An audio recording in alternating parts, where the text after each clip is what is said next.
Bir gün işdə bir problem baş verir. Göz görə-görə böhtan atılır. Burada biz iki cür davranış edirik adətən. Ya gördüyümüz şeyin üzərinə gedirik, ya geri çəkilirik. Yəni səssiz qalırıq. Gəlin hər iki addımın bizdə yaratdığı təsirə baxaq. Bugün ən sevdiyim mövzuya qaldığımız yerdən davam edirik. Dəyərlərimizi danışırıq. Bugün günlərdən YouTube çəkilişi etmə günüm idi. Mən də yaşadığım bəzi dəyərlər var ki, onları sizə danışmaq istəyirəm ki, günün içində bəzən biz dəyərlərimizi necə yaşayırıq, bunları görə bilək. Səhər 8 yaşlı oğlumu məktəbə yola salırdım. Ona sevdiyi süfrəni açdım, ən sevdiyi yeməkləri bişirdim və onu yola saldım. Məsələn, bu duyğuları yaşamaq mənim içimi zənginləşdirdi. Gəlin görək burada dəyərlərimi mən necə yaşadım. Bunların başında gəlir ailə dəyəri. Mənim üçün ailə demək çox böyük bir zənginlik, xəzinə deməkdir həyatda. Yəni bir çox seçimlərimin də altında ailə dəyərim var. Daha sonra övlad dəyərim. Yəni bunlar iki ayrı dəyər kimi baxıla bilir. Övlad dəyərim çox yüksəkdir. Eyni zamanda analıq dəyərim də çox yüksəkdir. Yəni mən çox işləsəm də, şirkət rəhbəri olsam da, böyük bir komandaya rəhbərlik etsəm də, içimdə qoruyub saxlaya bildiyim müqəddəs analıq duyğuları var və nə zaman ki bu balans həyatımda pozulur, mən özümü müəyyən qədər xaotik, müəyyən qədər depressiv və ya bəzi hallarda bunlar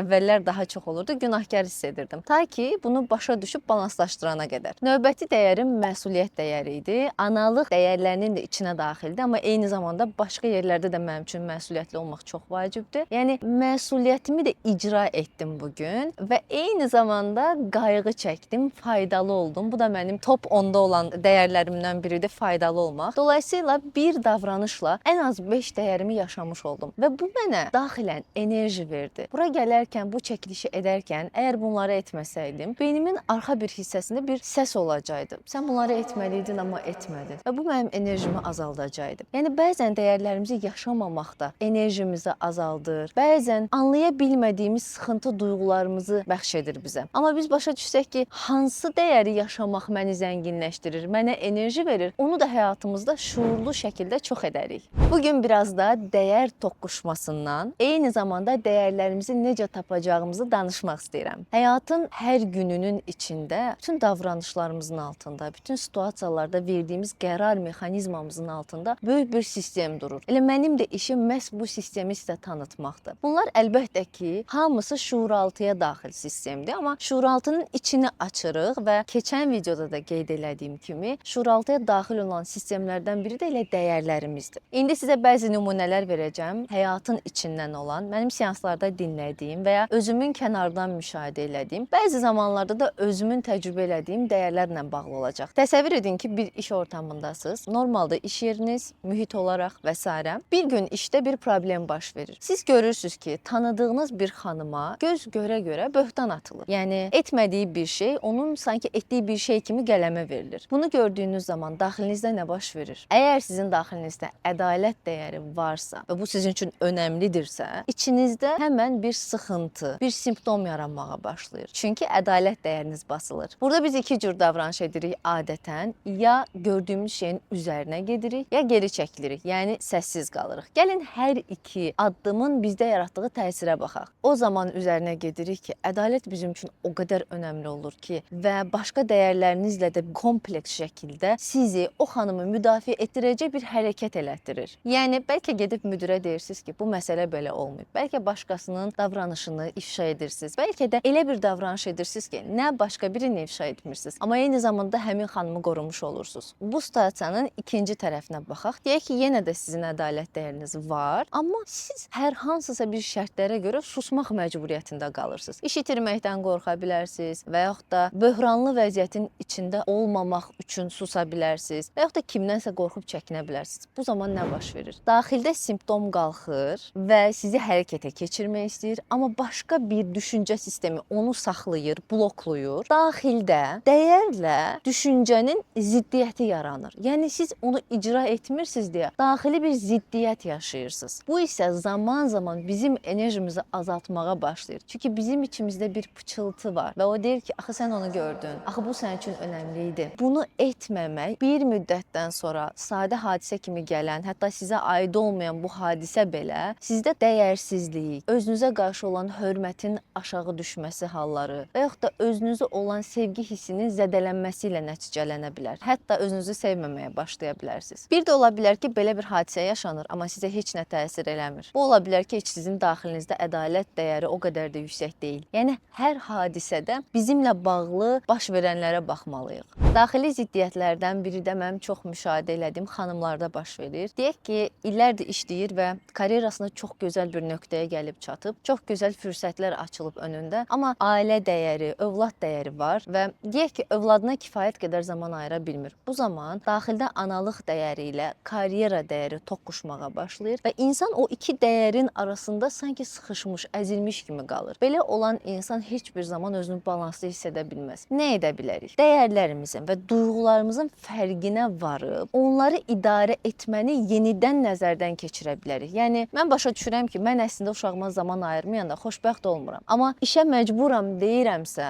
o zaman mən enerjimin 90%-ni, bəlkə də 100%-ni işə verirəm, amma bu dəyərimi heç doldura bilmirəm. Sanki onun qabı çox boş qalır. Belə olduğu halda şuurlu varlıq olaraq biz qarşımıza qoyub bu sualı özümüzə verə bilərik. Necə edə bilərəm ki, mən uşağımla da daha keyfiyyətli zaman keçirim? Necə edə bilərəm ki, analıq dəyərimi daha xoşbəxt və balansda yaşayım? Diqqət edin ki, bu sualı verərkən özünüzü aşağı çəkən duyğularla, günahkarlıq hissi ilə, özünü bəyənməmə duyğuları ilə bu sualı verməyəsiniz. Əks halda yaradıcı fikirlər ağla gəlmir. Tam neytral şəkildə başqasına baxıb onun məsələsini dinlədiyiniz kimi özünüzə də bu sualı verərkən sakit bir səslə dinləyin. Cavablar gələcək və bu cavabları qeyd edəndən sonra ilk addımları atmağa başlayın. Beləliklə siz həm karyera dəyərinizi yaşaya bilərsiniz, həm övladınızla keyfiyyətli vaxt keçirib analıq dəyərinizi yaşaya bilərsiniz. Amma bunu bilmədən bəzən xaotik yaşayırıq. İllərlə özümüzdən qaçırıq. İllərlə bəzi duyğularımızdan, bəzi dəyərlərimizdən qaçırıq. Amma əslində heç bir zaman tam və bütöv hiss eləmirik. Çünki dəyərlər toplu şəkildə yaşanılanda insan xoşbəxt olur, tam olur, bütöv olur, özgüvənli olur, özünə və cəmiyyətə faydalı olur. Dəyər toqquşmalarını biraz da başqaları ilə yaşadığımız münasibətlərdə gəlin baxaq. Deyək ki, siz həyatda çox planlı, nəzarəti sevən və kontrolcu birisiniz. İş mühitindəki komanda yoldaşınız isə olduqca rahat, plansız, anı yaşayandır. Belə olduğu zaman da gəlin dəyərlərimizə baxaq görək biz orada hansı toqquşmalar yaşayırıq. Sizə görə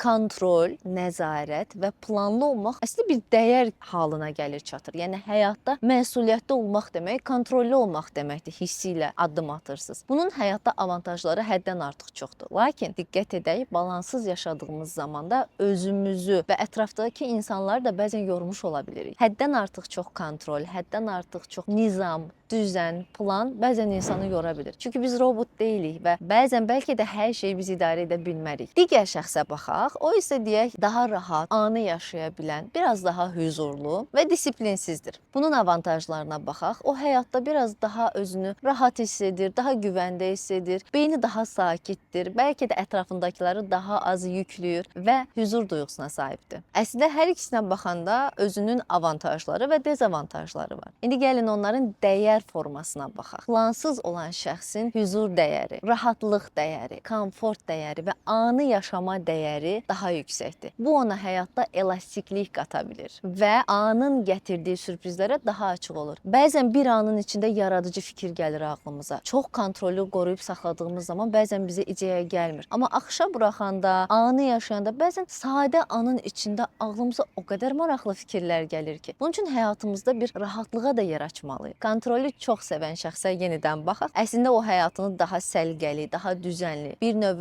kontrollü yaşayır. Bu da əminəm ki, ona çox şey qatır. Həyatında disiplin, nəzarət, bir hədəfə gedib çatma gücü verir. Amma bəzən yorulur. Gəlin görək onlar ikisi bir-birinə nə qata bilər. Bir ortamda o ikisini düşünün. Kontrollü olan şəxsə Əli desək, huzurlu olan şəxsə Fatma desək, əslində Əli ilə Fatma bəlkə də bir otağın içində bir-birinə qıcıq belə olurlar. Əli düşünür ki, Fatma nə qədər məsuliyyətsizdir, nə qədər rahatdır. Bu insan 10 dəqiqə sonrasını düşünmür. Bu insan gününü planlaşdırmır, həyatını planlaşdırmır. İşi çox struktursuz görür. Fatma da düşünür ki, Əli nə qədər yorucu insandır. Nə qədər hər şeyi kontrol etməyə çalışır. Nə qədər idarə etməyə çalışır. Həm özünü bezdirir, həm bizi bezdirir. Amma əslində onlar ikisi bir-birinin həm potensialını, həm dəyərini görə bilsə, ortaq bir şəkildə ortaya daha balanslı bir iş çıxara bilərlər. Əlinin Fatmada olan elastikliyə ehtiyacı var. Fatmanın isə Əlidə olan düzənə, nizama ehtiyacı var. Dolayısıyla insan özünü tanıdıqca ki, mən hansı davranışı niyə edirəm, özünü tanımağa başladıqca avtomatik şəkildə ətrafımızdakilərin da davranışlarının altındakı dəyərləri, duyğuları görməyə başlayırıq. Bəs yaxşı, dəyərlərimizi necə tapaq? Bizim hamımız əslində çox geniş dəyər sisteminə sahibik. Amma həyatımızda bəzi dəyərlər var ki, daha prioritetdir və mən bu gün bunları tapma yollarını sizinlə bölüşəcəm. Sizə 3 ayrı sual verəcəm və hər biri bizim daxili sistemimizi, yəni dəyərlərimizi tapmağa kömək edir. Birinci sualım: bu həyatda nəyi etməkdən çox böyük zövq alırsınız, xoşbəxt hiss edirsiniz? Bunları yazın. Məsələn, deyə bilərsiniz ki, dostlarımla vaxt keçirmək və yaxud da kitab oxumaq. Bu cavabları bitirin. Yəni içinizdən nə gəlirsə hamısını yazın. 5 punkt ola bilər, 10 punkt ola bilər, fərqi yoxdur. Hər punktu bir başlıq kimi götürəcəyik. Məsələn, dostlarımla vaxt keçirmək mənim üçün nəyi ifadə edir? Mən orada hansı dəyərimi yaşayıram? Yəni hərəkəti mücərrəd sistemə gətiririk. Başa düşək ki, mən nə üçün dostlarla vaxt keçirəndə rahat oluram? Ola bilər ki, siz dostlarla zaman keçirəndə əylənirsiniz. Ola bilər ki, özünüzü azad hiss edirsiniz. Ola bilər özünüzü dinlənilən hiss edirsiniz. İfadə eləyə bilirsiniz. Ünsiyyət dəyərinizi yaxşı yaşayırsınız. Bəlkə ətrafınızdakı insanlarla o qədər rahat ünsiyyətdə olmursunuz, amma onlarla ünsiyyət etdikcə rahatlaşırsınız. Bəlkə bir şeylər öyrənirsiniz. Öyrənmə dəyəri yaşayırsınız. Yazdığınız digər başlıqları da eyni bu şəkildə cavablayın. Bunu etmək mənim üçün nə qazandırır, nəyi ifadə eləyir, mənə hansı duyğunu qatır? Bəzən dəyərlə duyğu eyni olur, bəzənsə onlar ayrı ola bilər. Məsələn, hüzur həm dəyərdir, həm də duyğudur. Amma günahkar hiss etmək bir dəyər deyil, amma bir duyğudur. Mən sizə kömək etmək üçün bu videonun sonunda dəyər cədvəli göndərəcəm. Siz orada rahatlıqla öz dəyərlərinizə baxa bilərsiniz. İkinci sualım: sizi bu həyatda ən çox nə qıcıqlandırır, nə xoşunuza gəlmir?